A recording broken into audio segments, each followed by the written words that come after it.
السلام عليكم ورحمة الله وبركاته. حياكم الله إخواني وأخواتي مشاهدي ومشاهدات قناة مكافح الشبهات، وكل عام وأنتم جميعا بخير حال. قد أهل علينا شهر كريم عظيم فيه عتق من النار ومغفرة ورحمة وخير عظيم، وننتظر فيه الرحمات والبركات من رب رحيم. نسأل الله سبحانه أن يجعلنا وإياكم جميعا من عتقائه من النار في هذا الشهر الكريم، ونسأله سبحانه ألا يمضي شهر رمضان إلا وقد غفر لنا جميعا وكتبنا سبحانه برحمته جل وعلا من المرحومين، وألا يأتي علينا العيد إلا وقد فرج عن أخينا الفاضل أحمد سبيع وغيره من المعتقلين والمظلومين. إخواني وأخواتي، أهلا وسهلا بكم مع سلسلة جديدة عن دلائل النبوة. هذه السلسلة العظيمة التي سنقضي أيام شهر رمضان المبارك في الكلام عن بعض جوانبها. فدلائل النبوة من الأمور التي تطرب لها الآذان وتستريح بها الأذهان وتتجاوب معها العقول وتأنس بها القلوب وتسعد بها النفوس، إذ بهذه الدلائل يشعر المسلمون بصحة الطريق الذي سلكوه ويطمئنون إلى الهدف الذي قصدوه. وبهذه الدلائل يهتدي الباحثون عن الحقيقة ويعرفون الطريق الوحيد الصحيح الذي يوصلهم إلى ربهم وخالقهم جل في علاه. وعلم دلائل النبوة من العلوم الإسلامية الضرورية ذات الأهمية الكبيرة عند المسلمين، لأنه علم يتعلق بصحة نبوة الرسول صلى الله عليه وسلم، فإذا ثبتت لديك نبوته وجب عليك الإيمان به، ويترتب على ذلك الإيمان مصير الإنسان الأبدي إما إلى جنة وإما إلى نار.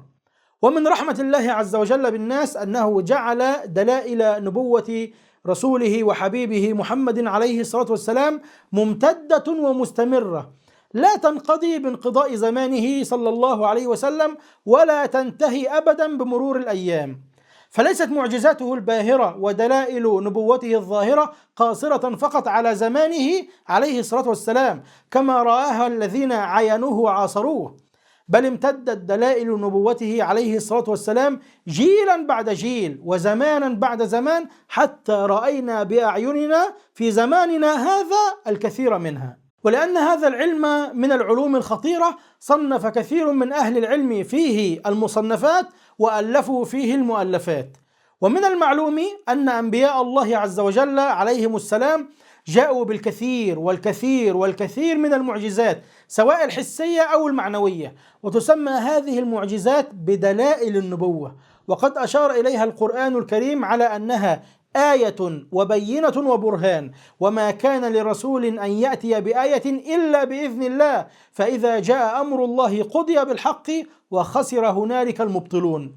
وقال الله لموسى وهارون عليهما السلام: فأتياه فقولا إنا رسول ربك فأرسل معنا بني إسرائيل ولا تعذبهم قد جئناك بآية من ربك والسلام على من اتبع الهدى وقد كان كما قال. فقال له فرعون: قال إن كنت جئت بآية فأت بها إن كنت من الصادقين. وقال نبي الله عيسى لقومه ورسولا إلى بني إسرائيل: أني قد جئتكم بآية من ربكم أني أخلق لكم من الطين كهيئة الطير فأنفخ فيه فيكون طيرا بإذن الله، وأبرئ الأكمه والأبرص وأحيي الموتى بإذن الله، وأنبئكم بما تأكلون وما تدخرون في بيوتكم إن في ذلك لآية لكم إن كنتم مؤمنين، ومصدقا لما بين يدي من التوراة ولأحل لكم بعض الذي حرم عليكم وجئتكم بآية من ربكم فاتقوا الله وأطيعون إن الله ربي وربكم فاعبدوه هذا صراط مستقيم. وقال تعالى: سل بني إسرائيل كم آتيناهم من آية بينة. وقال مشركو مكة لنبينا عليه الصلاة والسلام: بل قالوا أضغاث أحلام بل افتراه بل هو شاعر فليأتنا بآية كما أرسل الأولون. وكان القصد من هذه الدلائل بيان عجز الناس الذين يعيشون في زمن معين ومكان معين فيما برعوا فيه ونبغوا فيه، لكي يعلموا أن ما جاءت به الرسل هو الحق من عند الله عز وجل، ويثبت الله الإيمان في قلوب المؤمنين.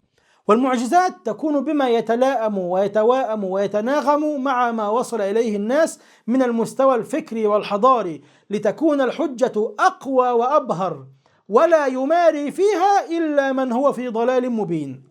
فعلى سبيل المثال الأنبياء الذين عاشوا في البلاد العربية كانت معجزاتهم مناسبة لبيئة العرب الصحراوية. فمعجزة نبي الله صالح عليه السلام كانت ناقة غريبة المنشأ والمولد بين نوق أهل البادية جميعا. ولما كان السحر منتشرا بين المصريين عامتهم وخاصتهم واسترهبهم فرعون وجنوده بهذا السحر، جاءت معجزات نبي الله موسى عليه السلام من جنس المشهور بين قومه. فمن معجزاته الرئيسية العصا، فألقى عصاه فإذا هي ثعبان مبين، واليد، وأدخل يدك في جيبك تخرج بيضاء من غير سوء في 9 آيات إلى فرعون وقومه إنهم كانوا قوما فاسقين.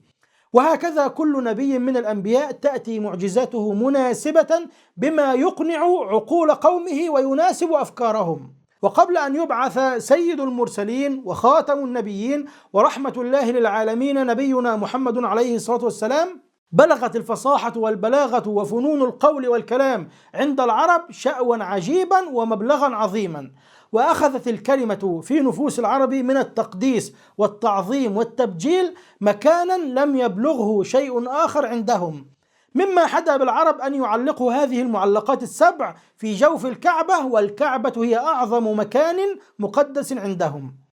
وكانت القصيدة تفعل فعلها بين القبائل والناس، فلربما هبطت قبيلة إلى الحضيض والقاع بين العرب لأن شاعرا من الشعراء أقذع في هجائها، وربما أيضا ارتفعت مكانة القبيلة بين العرب لأن أحد الشعراء قد أجاد في مدحها وتمجيدها. فكانت أعظم معجزات نبينا محمد عليه الصلاة والسلام في الكلمة والقول والبيان.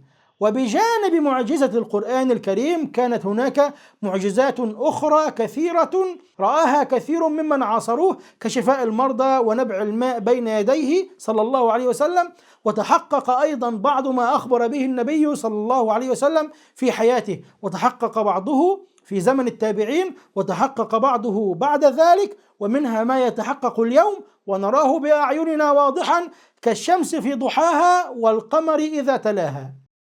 وهناك حكمة إلهية بالغة في أن تكون المعجزة من جنس ما اشتهر بين الناس، وذلك أن الإنسان إذا رأى من هو أعلى منه في المجال الذي يحسنه ويتقنه آمن به وخضع له، وكانت الحجة في نفسه أقوى، وكانت هذه المعجزات أعظم أثرا في نفسه. وتعددت وتنوعت دلائل نبوة نبينا محمد عليه الصلاة والسلام، فمنها إخباره عن أحداث وأمور غيبية ستقع في المستقبل، سواء كان ذلك في حياته أو بعد مماته صلى الله عليه وسلم، وقد وقعت كما أخبر. والقرآن الكريم وسيرة النبي صلى الله عليه وسلم المباركة يحويان الكثير والكثير من هذه الدلائل الباهرات والحجج الظاهرات والنبوءات الواضحات. وهذا دليل على أن الله عز وجل قد أطلع نبيه صلى الله عليه وسلم على بعض أمور الغيب، وهي أمور لا يمكن الوصول إليها إلا بوحي من الله سبحانه وتعالى. عالم الغيب فلا يظهر على غيبه أحدا إلا من ارتضى من رسول. فكونوا معنا في هذه السلسلة المباركة، وادعوا أصدقاءكم وأحبابكم، والسلام عليكم ورحمة الله وبركاته.